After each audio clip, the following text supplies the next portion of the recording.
Sea Turtle's body was covered in thousands of barnacles. What this diver did next was shocking. The sun was setting over the Costa Rican waters, painting the ocean in shades of amber and gold, but Dr. Lisa Moreno had no intention of ending her dive just yet. Her research on sea turtle migration patterns had revealed unusual changes in their routes over the past few months, and she was determined to understand why. The sophisticated tracking equipment she carried beeped steadily, indicating the presence of several green sea turtles in the area. As she glided through the crystal-clear waters, her attention was caught by an unusual shape about 30 feet ahead. What initially appeared to be a dark, misshapen rock turned out to be something that made her heart sink. A green sea turtle, one of the very creatures she dedicated her life to studying, was barely moving in the water. But something was terribly wrong with its appearance. Lisa moved closer, her trained eyes widening behind her diving mask. The turtle's entire body was practically invisible beneath a grotesque layer of barnacles, thousands of them, creating a thick, alien-like crust over its shell and flippers. In her 15 years of marine biology research, she'd never seen anything like it. Barnacles on sea turtles weren't uncommon, but this was extreme, almost as if the creature had been deliberately left to suffer. The turtle's movements were weak and labored. Each attempt to swim forward seemed to cost a tremendous effort. Its eyes, usually bright and alert in healthy specimens, were dull and barely responsive. Lisa knew immediately that without intervention, this magnificent creature wouldn't survive much longer. With careful movements, she approached the turtle, conscious not to startle it. The animal didn't even attempt to flee, a concerning sign that told her just how depleted its energy reserves must be. Using her underwater camera, she documented the turtle's condition, making sure to capture every angle of its barnacle-encrusted body. The images would be crucial for her research records and potential treatment planning. The rescue itself was delicate work. Despite its weakened state, a full-grown green sea turtle could still weigh hundreds of pounds. Lisa signaled to her research assistant on the boat above, and together they executed their well-practiced rescue protocol. As they carefully guided the turtle into their specialized transport container, Lisa noticed something that made her pause: a small, unnatural protrusion among the barnacles on the turtle's shell. Back at the Costa Rican Marine Life Rescue Center, Lisa and her team worked methodically to save the turtle's life. The removal of barnacles was a painstaking process that took hours. Each cluster had to be carefully detached to avoid damaging the turtle's shell underneath. As they worked, Lisa's mind was racing with questions. The pattern of barnacle growth suggested the turtle had been moving extremely slowly for months, almost as if it had been deliberately impeded. It wasn't until they reached the unusual protrusion she noticed earlier that Lisa's confusion turned to shock. As she carefully cleaned away the surrounding barnacles, her hands froze. There, embedded in the turtle's shell, was a sophisticated GPS tracking device, one far more advanced than anything used in standard marine research. The discovery sent a chill down her spine. This wasn't a regular tracking tag used by marine biologists. Its design was completely different. The device was smaller, more streamlined, and had clearly been attached with precision. But why? Who would go to such lengths to track a single sea turtle, and why try to hide it under a layer of barnacles? Lisa's colleagues gathered around, equally puzzled by the discovery. "I've never seen anything like this," muttered Dr. Rodriguez, her senior colleague. "This isn't standard research equipment. Someone went to great lengths to hide this." As the sun rose the next morning, Lisa sat in her office, staring at the GPS device now sitting on her desk. The turtle was recovering in their rehabilitation tank, already showing signs of improvement after the barnacle removal. But this small piece of technology represented something far more troubling. It was evidence that someone was conducting unauthorized tracking of endangered species, and going to extreme lengths to keep it hidden. Lisa picked up the device, turning it over in her hands. Her specialty was marine biology, not technology, but she knew enough to recognize that this was expensive, sophisticated equipment. The kind that private research facilities or universities wouldn't typically have access to. As she examined it more closely, she noticed something that made her blood run cold. There was no identification number, No research institution marking, nothing that could trace it back to its source. She reached for her phone, then hesitated. Who could she trust with this information? As she looked out her office window at the endless expanse of ocean, Lisa had no idea that this discovery would pull her into a dangerous web of corporate greed and environmental exploitation, one that would test her courage and change her life forever. With trembling hands, Lisa connected the mysterious GPS device to her computer. After several failed attempts to access its data through conventional methods, she knew she needed help. That's when she remembered James Chin, a brilliant tech specialist she'd met at a marine conservation conference last year. "This is military-grade encryption," James said over their secure video call, his fingers flying across his keyboard. "Whoever placed this device went to extraordinary lengths to protect their data. But," he paused, a slight smile crossing his face, "they didn't account for someone with my particular skill set." Hours turned into days as James worked to crack the device's security. Lisa tried to focus on her regular research duties, but her mind kept returning to the recovering turtle and its mysterious tracker. Finally, late one night, her phone buzzed with an urgent message from James. "You need to see this." His voice was tense when she called back. "The device has been transmitting data to a shell corporation called Ocean Tech Industries. But here's where it gets interesting. Ocean Tech is a subsidiary of Global Marine Enterprises, one of the largest commercial fishing operations in the Pacific." Lisa's heart raced as she pulled up information about Global Marine Enterprises, GME. The company's public image was pristine: sustainability awards, environmental partnerships, glossy photos of responsible fishing practices. But as she dug deeper, patterns emerged. News articles about mysterious fish stock depletions in protected areas. Local fishermen complaints about massive unauthorized catches. Environmental violations that somehow disappeared from public records. "The transmission data shows a pattern," James explained, sharing his screen. "The turtle's movements perfectly correlate with massive fish migrations. Every time the turtle lingered in an area, GME's vessels would appear within days, always ahead of their competitors."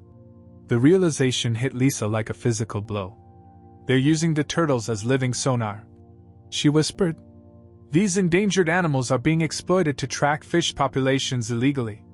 Armed with this information, Lisa reached out to her contacts in the Environmental Protection Agency and the Coast Guard. Their responses were oddly uniform: polite acknowledgments followed by silence. When she pressed harder, she received a carefully worded email from a senior official. "While we appreciate your concern, we find no evidence of wrongdoing by Global Marine Enterprises at this time." Frustrated but undeterred, Lisa expanded her investigation. She cross-referenced the turtle's tracking data with satellite images of fishing vessel movements, comparing them with official catch reports. The discrepancies were staggering. GME's vessels were consistently harvesting in protected marine sanctuaries, but their official documentation showed them operating in legal fishing zones. "Look at this," she told James during another late-night call. "They're falsifying their GPS logs. The official records show their ships in legal waters, but the satellite images prove they're fishing in protected areas. They must have someone inside the regulatory agencies covering for them." James's face grew serious. "Lisa, do you understand what you're uncovering? GME's annual revenue is in the billions. They have connections in every major port authority and government agency along the Pacific coast. This isn't just about illegal fishing anymore, this is systematic corruption." To test her theory, Lisa submitted a formal request for GME's fishing licenses and environmental impact reports. The response came from a government email address, but James traced it back to a private server registered to GME's corporate headquarters. "They're intercepting official communications," James explained, his voice tight with concern. "They've got people inside the system monitoring for any investigations into their operations. Lisa, these people aren't just rich, they're powerful and well-connected." The scope of the conspiracy was becoming clear. GME had created a sophisticated operation that combined illegal technology, endangered species exploitation, and corporate corruption. They were using sea turtles, protected animals that naturally followed fish migrations, as unwitting scouts for their massive fishing fleet. The GPS devices allowed them to predict and exploit rich fishing grounds before anyone else knew they existed. Lisa compiled her findings into a detailed report, documenting everything: the GPS device specifications, tracking data, satellite imagery, falsified records, and the connections between GME and supposedly independent regulatory bodies. But when she tried to submit it to the Marine Protection Authority, the online system crashed. When she attempted to email it, her message bounced back. Every official channel seemed mysteriously closed to her. "They're blocking you," James confirmed after analyzing her computer. "They've flagged your name in their system. Any communication from you about GME gets automatically diverted. This goes higher than we thought." That night, as Lisa sat in her darkened office reviewing her evidence, she received an anonymous email. The message was simple but chilling. "Some waters are too deep to explore. Consider your career and your future." Attached was a detailed dossier about her life, her daily routine, her family contacts, even photos of her house taken that morning. Lisa's hands shook as she called James. "They're watching me," she said quietly, closing her office blinds. "What do I do?" "Don't let them know you're scared," he advised. "Keep working normally, but be careful. And Lisa, maybe it's time to consider more direct action. If we can't trust the system, we need to work outside it." As she drove home that night, Lisa noticed a black SUV following her at a distance. The message was clear: GME knew she was investigating them, and they wanted her to back off. But as she thought about the suffering turtle in her rehabilitation tank, and how many others might be out there being exploited, she made her decision. If the official channels were compromised, she would have to find another way to expose the truth. She would need to get evidence that no one could ignore or suppress, even if that meant putting herself at risk. Tomorrow, she would begin planning something that terrified her, going undercover inside GME's operation itself. As she finally arrived home, Lisa sent a brief message to James. "Find me a way in. It's time to go fishing." The first sign that something was wrong came at 3 a.m. when Lisa's phone erupted with urgent alerts from the research facility's security system.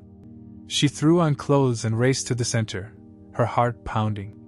The front door was intact, but the lock had been professionally picked, no signs of forced entry.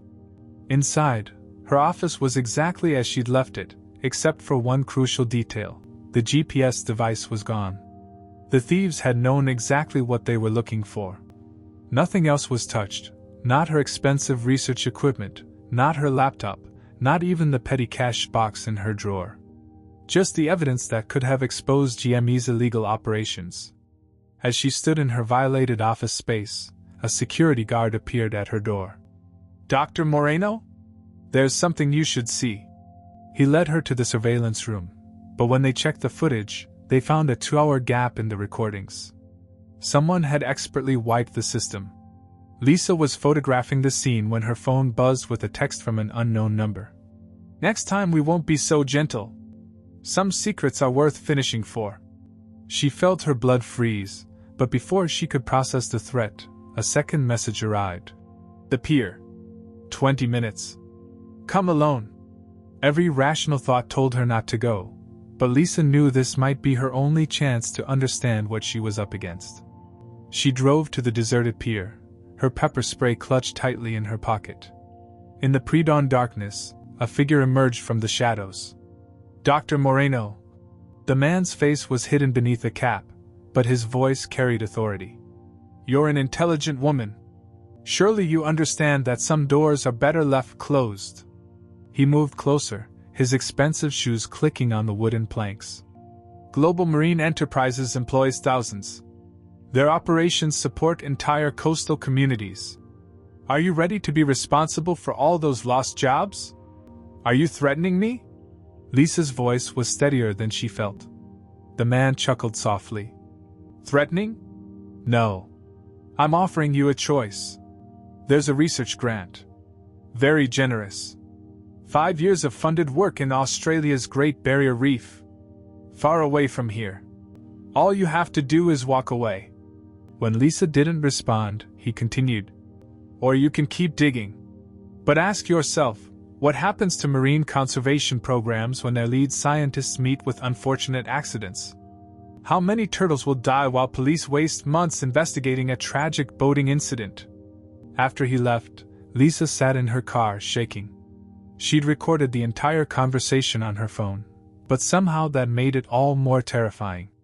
This wasn't just corporate malfeasance anymore. These people were willing to finish to protect their operation.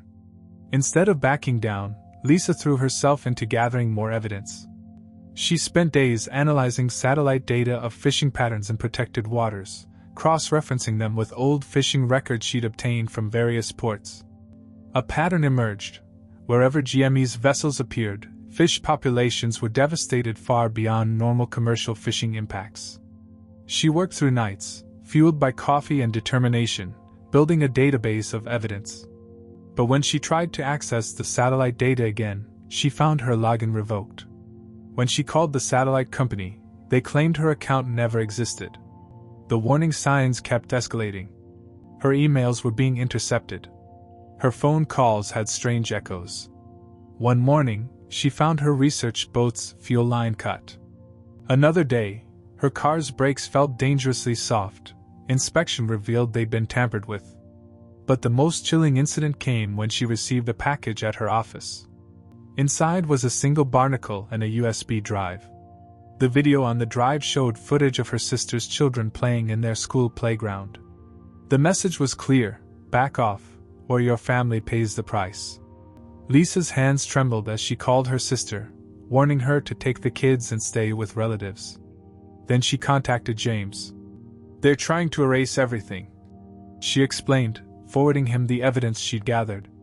"We need to secure what we have before it all disappears." James helped her set up encrypted cloud storage and create backup copies of everything. "They're scared," he noted. "They wouldn't be working this hard to silence you if you hadn't hit something big." That night, as Lisa reviewed her findings, she noticed something she'd missed before. The pattern of GME's illegal fishing operations matched perfectly with mass die-offs of sea turtles in those areas. They weren't just using the turtles to track fish, they were deliberately eliminating them afterward to hide their methods.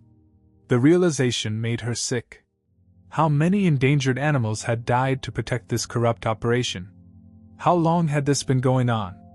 She thought of the rescued turtle in her facility, imagining how many others hadn't been so fortunate. A knock at her door made her jump. It was Dr. Rodriguez, looking grave. "Lisa, the board's called an emergency meeting. They're questioning your research methods, suggesting you've been falsifying data. They're talking about suspending you." "They got to the board," Lisa whispered. The net was tightening around her. Her professional reputation, everything she'd worked for, was about to be destroyed. But she couldn't stop now. Too many lives, human and animal, depended on exposing the truth. That evening, as she drove home, she made her decision. If they wanted to play dirty, she would have to go deeper undercover. She needed to get inside GME's operation, gather irrefutable evidence, and expose them before they could silence her permanently.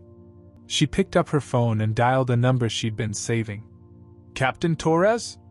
This is Maria Rodriguez. I heard you're looking for a new marine spotter on your fishing vessel." She disguised her voice slightly, using her mother's accent. "I have experience with marine navigation and fish migration patterns." As she set up the meeting, Lisa knew she was crossing a line. Going undercover would be dangerous, possibly fatal if she was discovered. But as she looked at the photo of the barnacle-encrusted turtle on her desk, she knew she had no choice.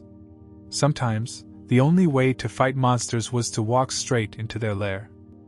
The fishing vessel, Mariana's Fortune, creaked and swayed as Lisa, now operating under the alias Maria Rodriguez, settled into her third week aboard. Her calloused hands and sun-darkened skin helped sell her cover story as an experienced spotter from a small fishing family. The crew had accepted her presence with minimal questions. Seasonal workers were common in the industry, especially those claiming to have a knack for finding rich fishing grounds. Captain Torres ran a tight ship, but Lisa noticed he took frequent calls in his private quarters, always speaking in hushed tones. Through careful eavesdropping, she learned that these calls came directly from GME's corporate headquarters. After each call, their course would mysteriously change, following paths that made no sense for traditional fishing routes. One night, while the crew slept, Lisa discovered the truth behind these strange diversions. Hidden in a secure room beneath the bridge, she found a sophisticated tracking system. Multiple screens displayed real-time data from dozens of GPS signals, each representing a tagged sea turtle. The system was cross-referencing their movements with water temperature, current patterns, and historical fishing data. "Beautiful, isn't it?" The voice behind her made her freeze. First Mate Rodriguez stood in the doorway, but instead of raising an alarm, he smiled. "I was wondering how long it would take you to find this room. You're more curious than most spotters." To her surprise, he walked in and closed the door. "Let me show you how it really works," he said, pulling up a detailed map. "See these patterns? Each turtle is programmed to swim slightly slower than normal. The barnacles grow naturally, hiding the trackers. Perfect camouflage." Lisa struggled to maintain her composure as he continued explaining, unknowingly revealing the full scope of GME's operation. The company had tagged hundreds of turtles across the Pacific, creating a living network of unwitting spies. The trackers didn't just monitor location, they collected data on the turtles' diving patterns, water conditions, and even their feeding behavior. But here's the clever part. Rodriguez pointed to a cluster of signals disappearing one by one. "Once a turtle leads us to a good fishing ground, we make sure it can't lead our competitors there too. Clean and quick, no evidence left behind." Lisa felt sick as she realized what he meant. The disappearing signals weren't malfunctions, they represented the systematic elimination of turtles that had served their purpose. The company was literally disposing of endangered species like used batteries. Over the next few days, Lisa witnessed the operation firsthand.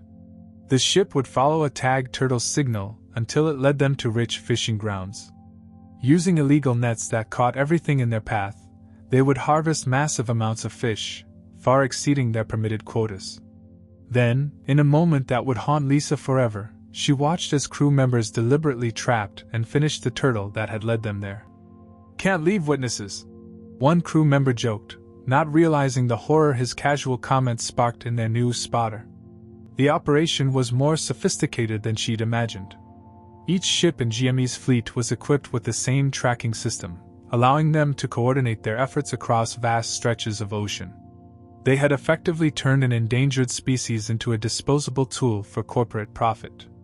But the most shocking discovery came when Lisa gained access to the ship's main computer.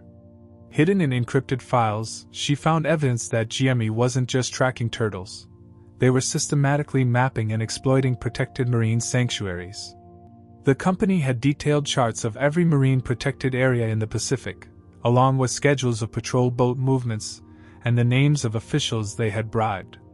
One night, as she was documenting this evidence with her hidden camera, Lisa intercepted a transmission that made her blood run cold. GME was planning to expand their operation. They had already begun tagging other endangered species: whale sharks, dolphins, even juvenile humpback whales. The company was preparing to turn the entire ocean into their private hunting ground. The scale of the corruption was staggering. Local fishing authorities, port officials, even some environmental protection officers, all were on GME's payroll. The company had created a perfect system, illegal fishing hidden behind a facade of conservation, with their tracks covered by the very agencies meant to stop them. Lisa knew she had to act soon. Every day she spent undercover, more turtles were being finished, more protected areas were being plundered. But she needed one final piece of evidence, something so damning that even GME's money couldn't make it disappear. Her chance came during a midnight shift. The ship had followed a tagged turtle into a marine sanctuary, and Lisa was ordered to monitor the tracking system. As she watched, she saw something that made her pause. The turtle's movement pattern was erratic, different from the others. Checking its data, she realized this was the same turtle she had rescued weeks ago, the one that had started her investigation. Without thinking, she sent a coded alert through her hidden satellite phone, marking the ship's position. If she could document them illegally fishing in a protected area, with a tagged turtle they thought was dead, it would be impossible to explain away. But as she finished transmitting, a shadow fell across her console. "Find something interesting, Dr. Moreno?" Lisa's heart stopped. Captain Torres stood in the doorway, holding her real identification card. Behind him, 2 crew members blocked her escape route. Her cover was blown. "Did you really think we didn't know who you were?" Torres smiled coldly. "GME has eyes everywhere. The question is, what should we do with a nosy marine biologist who's seen too much?" As the crew members moved toward her, Lisa realized she had seconds to act. Everything she'd discovered, all the evidence she'd gathered, would mean nothing if she couldn't find a way off this ship alive. Lisa's fingers flew across the control panel, her mind racing faster than her hands. As Captain Torres and his men advanced, she did the one thing they wouldn't expect. She triggered the ship's emergency protocols. Suddenly, alarms blared throughout the vessel, and the automatic distress beacon activated. "Are you insane?" Torres lunged forward, but Lisa was already moving. She slammed her elbow into the emergency hydraulics control, causing pressurized cables to burst. Steam filled the room, creating momentary chaos. In the confusion, she slipped past the crew members and ran. Her escape plan had been prepared weeks ago, but she never thought she'd need it under these circumstances. As she ran through the ship's corridors, she could hear Torres barking orders through the ship's communication system. "Find her! She doesn't leave this ship alive!" Lisa made it to her cabin in seconds, grabbing her pre-packed waterproof bag containing a backup phone, GPS device, and most importantly, a hard drive with copies of everything she'd discovered. She'd barely secured the bag when she heard footsteps approaching. The window was her only option. It was a tight fit, but she managed to squeeze through, dropping onto a narrow maintenance platform just as her cabin door burst open. The night air was cold, and the waves crashed menacingly below, but she had no choice. She heard shouts above her as she began moving along the platform. "She's on the starboard side!" Someone spotted her. Searchlights began sweeping the ship's hull. Lisa kept moving, her heart pounding. She needed to reach the stern, where she noticed the ship's small rescue craft was stored. A bullet pinged off the metal near her head. They were shooting now, no longer bothering to be subtle. Lisa reached the stern but found 2 crew members already there, attempting to disable the rescue boat. Making a split-second decision, she pulled out her phone and pressed send on a pre-composed message to James. All her gathered evidence, photos, videos, coordinates, everything, began uploading to secure servers across the globe. "Stop her! She's transmitting data!" Torres's voice boomed over the ship's speakers. More shots rang out, but Lisa had already pulled the rescue boat's release lever. The small craft splashed into the water below, creating her diversion. While the crew focused on the boat, Lisa slipped over the opposite side of the stern, using the anchor chain to slide into the water. The cold shocked her system, but she forced herself to stay focused. She had prepared for this, wearing a lightweight wetsuit under her clothes. Just as she began swimming away from the ship, its massive engines roared to life. They were going to try to run her down. Lisa dove deep, using the skills from thousands of research dives. The ship's propellers churned the water above her as she swam toward a series of underwater rocks she'd mapped during her time aboard. Her lungs were burning when she finally surfaced, but she'd put some distance between herself and the vessel. The ship's size worked against it. It couldn't navigate the shallow reef area without risking damage. But Lisa knew they would launch smaller boats soon. She activated her backup GPS beacon, praying that James had received her signal and understood the emergency protocols they'd established. The nearest land was miles away, but there was a small research buoy station within swimming distance. If she could reach it, she might survive the night. The sound of motorboats starting up spurred her on. She swam harder, staying close to the reef where the smaller boats would have trouble following. A spotlight swept past her position, and she dove again, using the coral formations for cover. When she next surfaced, she saw something that gave her hope, the familiar shape of the research buoy. But as she got closer, her hope turned to horror. A GME speedboat was already there, its crew scanning the waters. Lisa submerged again, her muscles screaming from exhaustion. She needed a new plan. That's when she felt it, a familiar presence in the water near her. The very same turtle she'd saved, the one that had started this whole investigation, was swimming past her position. In that moment, Lisa made a desperate gamble. She grabbed hold of the turtle's shell, careful to avoid its flippers. To her amazement, the creature didn't panic. Instead, it seemed to understand her need, pulling her through the water away from the searchlights and boats. They moved together through the dark waters, the turtle's natural stealth helping them avoid detection. When they finally emerged, the research buoy was behind them, and the search boats were headed in the wrong direction. Lisa checked her phone. The data upload was complete. James would have everything by now. But her ordeal wasn't over. As she treaded water, trying to get her bearings, a spotlight suddenly illuminated her from above. Her heart sank, thinking GME had found her, but the sound was different. It was a helicopter. "Dr. Moreno!" A familiar voice called over a loudspeaker. "Stay where you are!" It was James, and he wasn't alone. The helicopter belonged to an independent environmental protection agency, one of the few not in GME's pocket. As a rescue line was lowered, Lisa saw more lights approaching, legitimate Coast Guard vessels, responding to the ship's activated distress beacon. GME's boats were already retreating, unable to explain their midnight pursuit without raising too many questions. Before grabbing the rescue line, Lisa watched the turtle disappear into the depths. She silently thanked it, knowing that its survival, like hers, would help expose a truth that needed to be told. From the helicopter, she watched as Coast Guard vessels surrounded the Mariana's Fortune. Torres and his crew would have some difficult questions to answer. But more importantly, the evidence was out, and this time, GME couldn't make it disappear. 3 months after her harrowing escape at sea, Lisa stood before the United Nations Environmental Committee, her voice steady as she presented the final piece of evidence against global marine enterprises. The packed auditorium sat in stunned silence as satellite imagery, tracking data, and video footage revealed the full scope of GME's criminal enterprise. "In the past week alone," Lisa explained, gesturing to the screens behind her, 17 nations have discovered illegal tracking devices on endangered sea turtles in their waters. This wasn't just about illegal fishing, this was about the systematic exploitation of protected species on a global scale.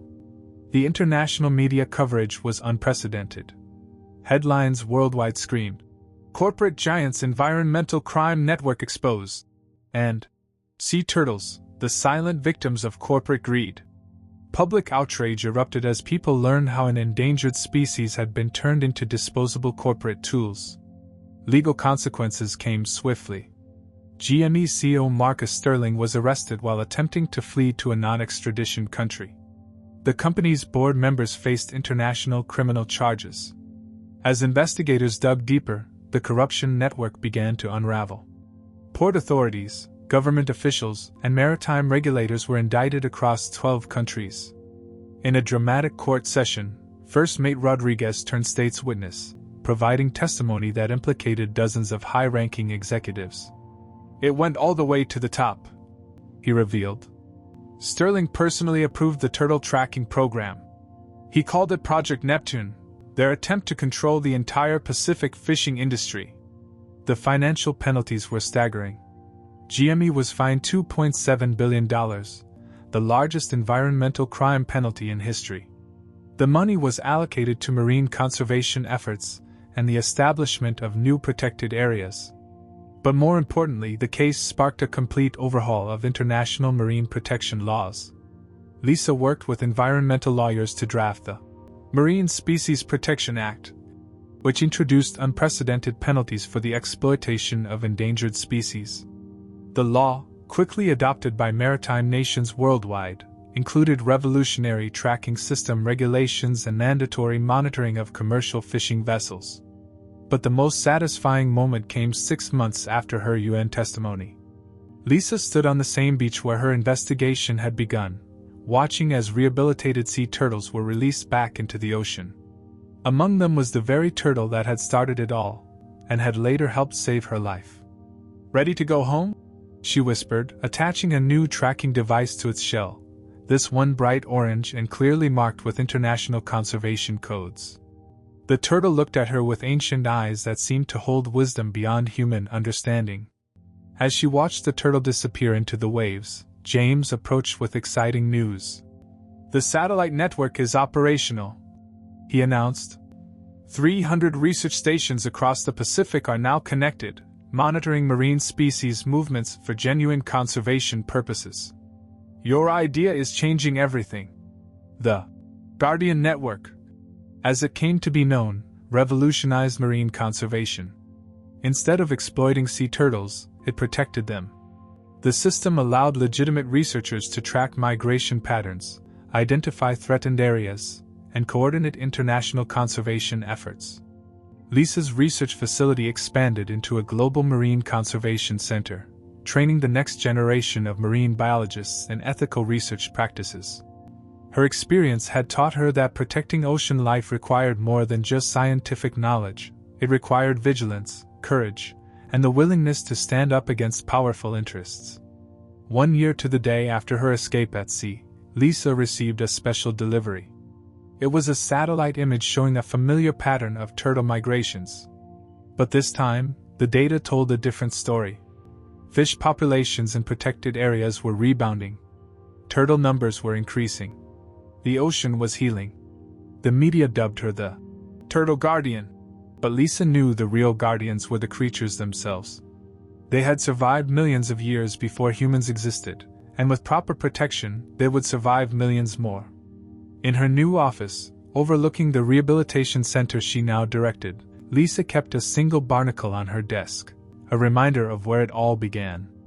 Next to it sat a framed photo of that first rescued turtle, now a symbol of conservation success worldwide. "Dr. Moreno?" Her assistant interrupted her reminiscence. "The Indonesian conservation team is on the line. They've spotted another illegal fishing operation." Lisa smiled as she picked up the phone. The fight wasn't over. It never would be. But now they had the tools, the laws, and most importantly, the global commitment to protect marine life. Companies like GME could no longer hide in the shadows. As she coordinated with the Indonesian team, she glanced at her computer screen, where a tracking map showed dozens of healthy sea turtles swimming freely through protected waters. Each blip on the screen represented a success story, a piece of the ocean's future preserved. The sun was setting over the Pacific, painting the water in shades of gold and purple, much like the day she'd first found that barnacle-covered turtle. But now, as she watched the horizon, she saw something different: hope, swimming freely in protected waters, carrying the promise of a better tomorrow. Lisa had learned that sometimes the biggest discoveries come not from what we find in the ocean's depths, but from what we choose to do with that knowledge. In the end, it wasn't just about saving turtles. It was about protecting the delicate balance that keeps our oceans alive for generations to come.